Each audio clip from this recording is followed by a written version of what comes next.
పరమానందయ్య శిష్యులు శొంఠికొమ్ము వైద్యం. అనగనగా ఒక ఊరిలో పరమానందయ్య అనే గొప్ప పండితుడు ఉండేవారు. ఆయనకు 12 మంది శిష్యులు ఉండేవారు. ఆ 12 మంది చాలా అమాయకులు. కాని తమ గురువుగారంటే వారికి ఎంతో గౌరవం. ఒకరోజు గురువుగారు తన శిష్యులలో ఒకరికి పాఠం వివరిస్తున్నారు. మిగిలిన వారందరూ తోటలో పనులు చేస్తున్నారు. ఆ రోజు సాయంత్రం పరమానందయ్య గారికి విపరీతమైన తలనొప్పి వచ్చింది. ఆయన నుదురు పట్టుకుని బాధగా కూర్చున్నారు. అది చూసిన ఒక శిష్యుడు కంగారుగా గురువుగారి దగ్గరకు పరిగెత్తుకు వచ్చాడు. అయ్యో గురువుగారు, మీకు ఏమైంది? మీ ముఖం అలా వాడిపోయింది ఏమిటి? అని కంగారుగా అడిగాడు. గురువుగారు నీరసంగా, ఏమీ లేదురా, కొంచెం తలనొప్పిగా ఉంది. శొంఠికొమ్ము అరగదీసి నుదుటికి రాస్తే తగ్గిపోతుంది. వెంటనే వెళ్ళి అది తీసుకురండి అని చెప్పారు. ఆ శిష్యుడు వెంటనే బయటకు వెళ్లి మరో శిష్యుడికి ఈ విషయం చెప్పాడు. వారిద్దరూ కలిసి బజారుకు బయలుదేరారు. బజారుకు వెళ్లే దారిలో ఆ ఇద్దరు శిష్యులు సొంఠికొమ్ము సొంటి కొమ్ము అని గట్టిగా అరుస్తూ వెళ్తున్నారు. అది మర్చిపోకూడదని వారి ఉద్దేశ్యం.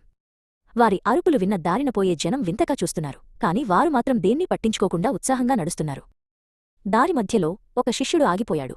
ఒరేయ్, గురువుగారు చెప్పింది శొంఠికొమ్మా లేక కంటికొమ్మా అని అడిగాడు. మరో శిష్యుడికి కూడా అనుమానం వచ్చింది. నాకు గుర్తున్నంతవరకు ఆయన ఏదో పెద్ద కొమ్ము తెమ్మన్నారు అని సమాధానమిచ్చాడు. వారిద్దరూ దారి పక్కన కూర్చుని ఆలోచించడం మొదలుపెట్టారు. అంతలో వారికి దారి పక్కన ఒక పెద్ద ఎండుచెట్టు కొమ్మ కనిపించింది. అది చూసి ఒక శిష్యుడు సంతోషంతో ఎగిరి గంతేశాడు. అదిగో, అదే సొంటి కొమ్ము అయ్యుంటుంది. అది ఎంత పెద్దగా ఉందో చూడు. దీంతో గురువుగారి తలనొప్పి ఒక్క నిమిషంలో మాయమైపోతుంది అన్నాడు.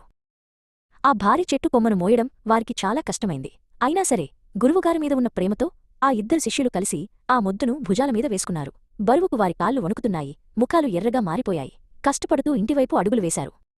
వారు ఇంటికి చేరుకోగానే మరో ఇద్దరు శిష్యులు వారికి సహాయం చేయడానికి వచ్చారు. గురువుగారు దీన్ని అరగదీయమన్నారు కదా, ఇంత పెద్దదాన్ని రోటిలో వేసి దంచుదాం అని ఒకరు సలహా ఇచ్చారు. వెంటనే ఒక పెద్ద రోకలి తీసుకువచ్చి ఆ చెట్టు కొమ్మను దంచడం మొదలుపెట్టారు.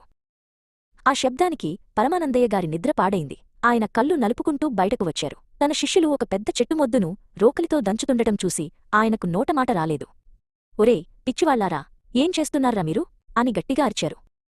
శొంఠి కొమ్ము అంటే అది ఒక చిన్న ఎండిన అల్లం ముక్కరా, ఇలాంటి పెద్ద చెట్టు కొమ్మ కాదు అని గురువుగారు నవ్వుతూ వివరించారు. శిష్యులు తమ అమాయకత్వానికి తామే నవ్వుకున్నారు. చివరికి ఒక శిష్యుడు అసలైన శొంఠి ముక్కను తెచ్చి ఇవ్వగా అందరూ కలిసి సరదాగా నవ్వుకున్నారు.